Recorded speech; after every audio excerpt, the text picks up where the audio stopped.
중국이 금리를 낮춰도 이자를 낮춰도 부양책을 몇백조 원을 쏟아부어도 이게 시장으로 들어가지 않는 이유가 있습니다. 시장에서 지금 이 돈을 받아서 자기들의 회사를 살리지 못하는 이유가 있습니다. 왜 그럴지 저와 함께 알아보도록 하시죠. 유사남 유튜브에 오신 걸 환영합니다.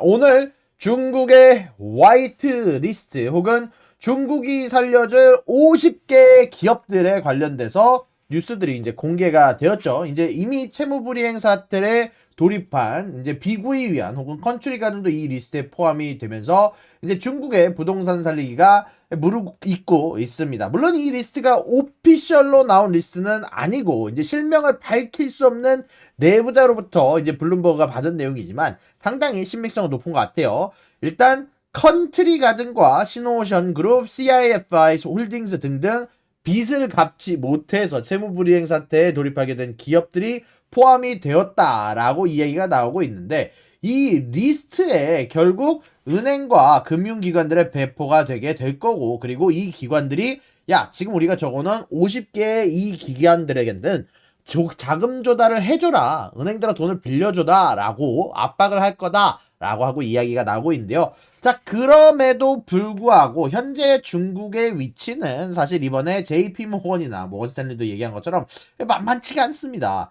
사실 2022년 중반 중국 전역의 주택 구매자들은 이제 거리로 나와서 사전 판매가 되었지만 이제 완공이 되지 않은 주택들을 만든 기업들을 썩은 꼬리, rotten tail이라고 부르면서 아주 커다란 시위로 항의를 했었는데요. 자, 여러분들 중국은 아주 특이한 부동산 개발 방식이 있습니다. 이게 좀 웃긴 게 먼저 빌딩을 만들기 시작하는데 이게 재미난 게 25%만 만들어놔도 얘네들은 사전 판매를 중국에서는 허락을 하고 있어요. 자, 그러니까 이 아파트를 산 사람들은 30%가량 계약금을 넣어놔야 되고 그리고 기업들은 이 받은 돈으로 완공을 원래 먼저 해야 될 것 같잖아요. 우리 생각엔. 근데 그게 아니라 레버리지를 쓰듯이 써서 이제 더 빠르게 성장하기 위해서 또 다른 빌딩을 아파트를 짓기 시작을 합니다. 그리고 또 이걸 25%까지 지어놓고 사전 판매하게 되면서 기본적으로 레버리지 똑같은 30% 받은 돈으로 빌딩 2개 이상을 한꺼번에 짓는 레버리지를 써서 더 빠르게 성장하기 위해서 이거를 또 하는 것.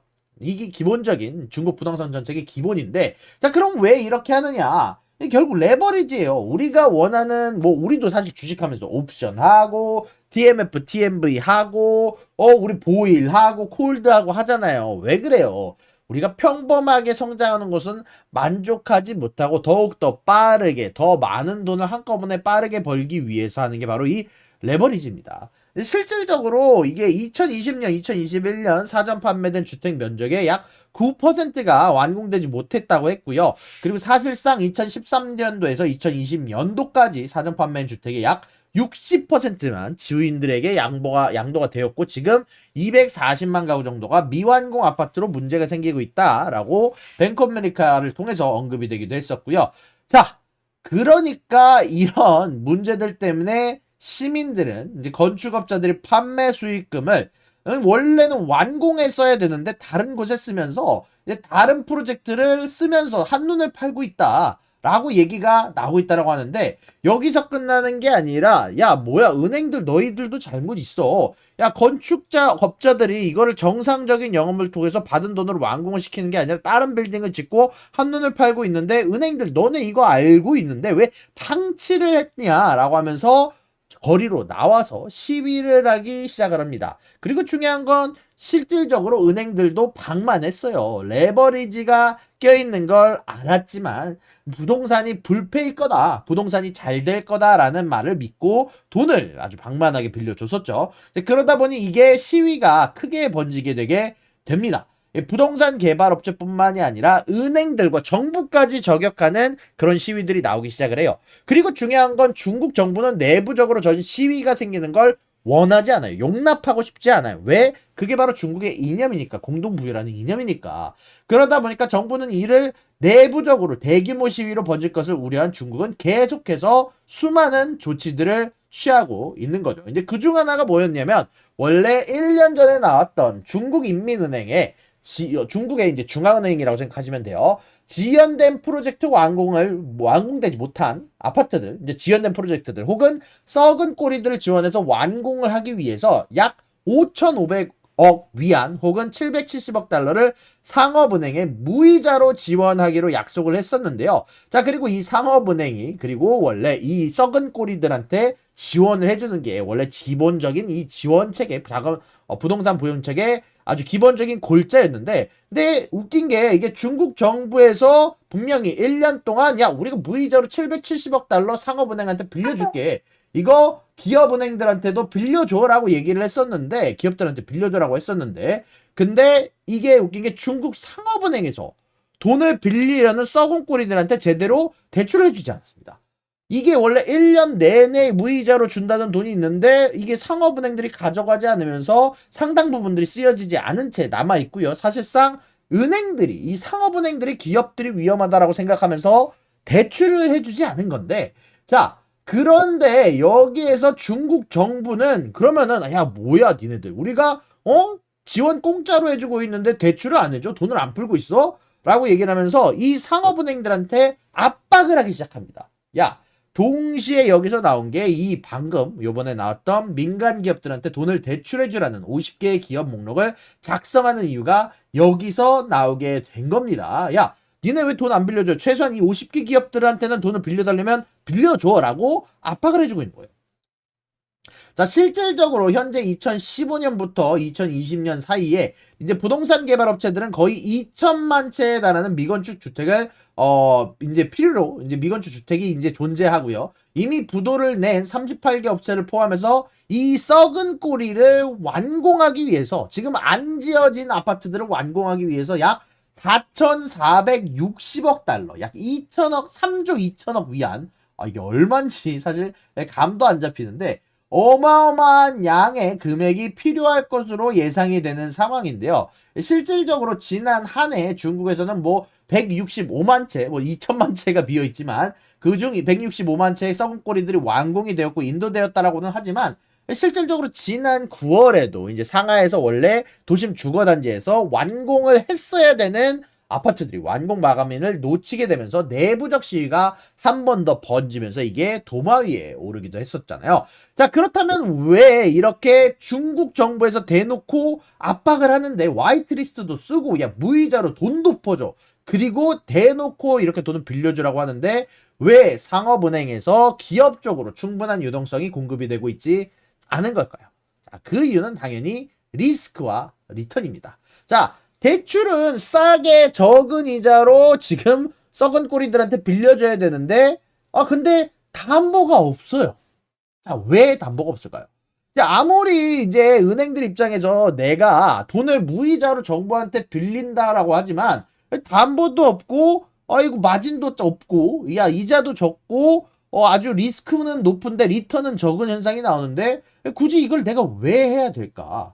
자, 일단 이 담보에 관련된 부분을 조금만 더 다뤄보면은요. 자, 이 은행들은 이제 기본적으로 어떤 거에 대해서 여러분들이나 나한테 주택담보대출을 할 때 이 주택담보라는 게 붙는 것처럼 원래는 이 담보라는 게 필요합니다. 이제 그러나 이 썩은 꼬리들이 완공해야 되는 프로젝트들, 얘네들이 담보로 줄 수 있는 것들은 미리 주택이 판매되었다라고 말씀드렸잖아요. 그러다 보니까 얘네들이 기업들의 소유가 아닌 이미 개인들의 소유로 넘어가 있는 상태예요. 더 이상 팔만한 빌딩의 영역들이 없단 말이에요. 그러다 보니까 이 중국의 상업은행들은 사실상 정부 말을 들으면 돈을 대출을 해줘도 충분한 담보를 받을 수가 없는 상태에서 무담보, 저담보로 대출을 해줘야 되는 상황이 나오게 되는데, 근데 문제는 이렇게 무담보, 저담보로 진행을 하기에는 충분히 리스크를 못 낮추고 리턴을 높일 수도 없는 상황이 지속이 되고 있다는 게 현재 중국의 부동산의 현실이라는 거예요. 이 썩은 꼬리가 가장 대출이 필요한 유형인데 가장 돈을 대출받지 못하는 지금 상업은행들이 기피하는 유형이 돼버리고 있는 겁니다. 그리고 다들 아시다시피 이런 프로젝트가 실패할 경우 이제 중국 부동산들이 사실 망하기 시작하게 되면 이렇게 가장 먼저 중국에서 자산을 삭감할 곳, 지원을 삭감할 곳, 돈을 달라고 할 곳은 결국 충분한 담보가 없는 곳에서 이 부동산이라는 상업 시장의 형태를 빌리는 곳, 바로 이런 곳이 가장 먼저 예산이 떨어져 나갈 것이라는 걸 이제 중국의 은행들은 사실 어느 정도 경험을 통해서 이미 알고 있는 거죠. 가장 먼저 버려질 섹터다라고 생각을 하면서 대출을 해주지 않으려 애를 쓰고 있는 거예요. 이게 공동부유잖아요. 그러니까 뭐 부동산 가격 올라가는 중국 그렇게 좋아하지 않는단 말이야. 그러다 보니까 만약 정부에서 무이자라고는 하지만 상업은행에서 돈을 빌려줘 놓고서는 상업은행이 기업한테 빌려주고 기업들이 만약 문제가 생기면 그러면은 또 얘네들이 이거 중앙은행에서 책임져 주는 게 아니라 결국 갚아야 되는 돈은 상업은행에서 나와야 되고 그럼 결국 담당자는 잘릴 거고 승인한 놈은 뭐 거리로 가고 그러다 보니까 당연히 이 돈들이 상업은행에서 썩은 꼬리로 가는 연결고리가 잘 이어지지 않으면서 돈이 유동성이 중국 정부에서 안 풀리는 거예요. 그리고 또 이것뿐만이 아닙니다. 실질적으로 중국 정부는 원래는 이제 중국 정부 같은 경우는 은행이라고 하죠. 이제 중국 은행의 규모는 약 56조 정도 달러의 규모라고 얘기를 해주고 있어요. 자, 일단 이곳이 대출을 해줘야 되는 금액, 썩은 꼬리에 대해서 담당을 해줘야 되는 금액은 56조 달러의 아주 일부분, 약 1% 언저리에 불과한 금액이긴 하지만 여기서 중요한 게 원래 이미 중국 대형 은행들의 순이자 마진은 2023년 상반기에만 하더라도 1.74% 수준밖에 안 돼요. 이게 어느 정도 정도냐면요. 사실 미국 같은 경우 중형은행 같은 경우는 3.81%의 순이자 마진, 대형은행은 3.24% 정도로 사실 중국보다 거의 2배 가까이 순이자 마진을 미국 쪽에서 굴리고 있고요. 그리고 실질적으로 이는 정상적으로 은행을 운영하기 위해서 필요한 업계의 마진율 1.8%의 기준치보다도 낮은 상황이고요. 그리고 홍콩 상장된 중국 은행들 같은 경우는 블룸버그 지수 기준으로 5월로부터 18%나 하락을 하기도 했고 4대 중국 국영은행은 장부 가치, 표면적 가치보다도 훨씬 더 낮게 평가받으면서 고작 장부 가치의 PBR의 0.4배로 거래가 되고 있습니다. 자, 이게 무슨 뜻이냐? 자, 이게 장부 가치가 0.4배라는 거 진짜 이게 굉장히 저평가를 받고 있다는 얘기인데 이게 뭔 소리냐면 자 햄버거가 있어요. 그리고 이 햄버거가 중국 국영은행의 장부 가치인데 1,000원짜리 햄버거가 있어. 근데 이 1,000원짜리 햄버거를 소유하는 그 돈은 400원만 내면 이 햄버거를 소유할 수 있다라는 거예요. 그게 바로 장부 가치가 0.4배라는 말도 안 되는 중국 은행의 현실을 지금 알려주는 부분입니다. 자, 그래서 중국 은행들은 자, 이미 저평가를 받고 있다 보니까 사실 그럴 수밖에 없는 이유가 있고요. 이미 마진율이 낮게 이미 정부가 준 돈을 풀어주고 있고 이제 그런 상황에서 추가적으로 리스크를 지고 돈도 내고 리턴도 적고 그리고 담보도 못 받고 그런 일을 정부에서 하라고 압박해봤자 어떻게 합니까? 안 하죠. 하고 싶지 않습니다. 이제 그러다 보니까 중국이 50개의 화이트 리스트를 낸 거예요. 은행에 압박을 주면서 야 얘네들은 내가 니네들한테 명령하는 거야. 얘네들한테는 돈을 무조건 빌려줘라 라고 지금 상업은행에 압박을 지고 있는데 근데 결국 사실 이런 분들을 생각을 해봤을 때 중국이 이런 정책들을 효과적으로 펼쳐지기 위해서 사실 중국 정부가 예전같이 중국의 공산당이 지시하고 명령하고 모든 걸 따르는 구조까지는 아니에요. 지금은 요거에 관련해서 저번 주 제가 한번 다루기도 했었는데 지금은 시장 논리가 존재하는 게 실질적인 중국의 현실입니다. 그러다 보니까 이 중국 당국이 은행들한테 아직까지는 강제적으로 따르게 하지는 못했어요. 이제 그러다 보니까 실질적으로 돈이 풀리지 않았잖아요. 그러면은 자 이거를 대처할 수 있는 방법은 뭐가 있을까요?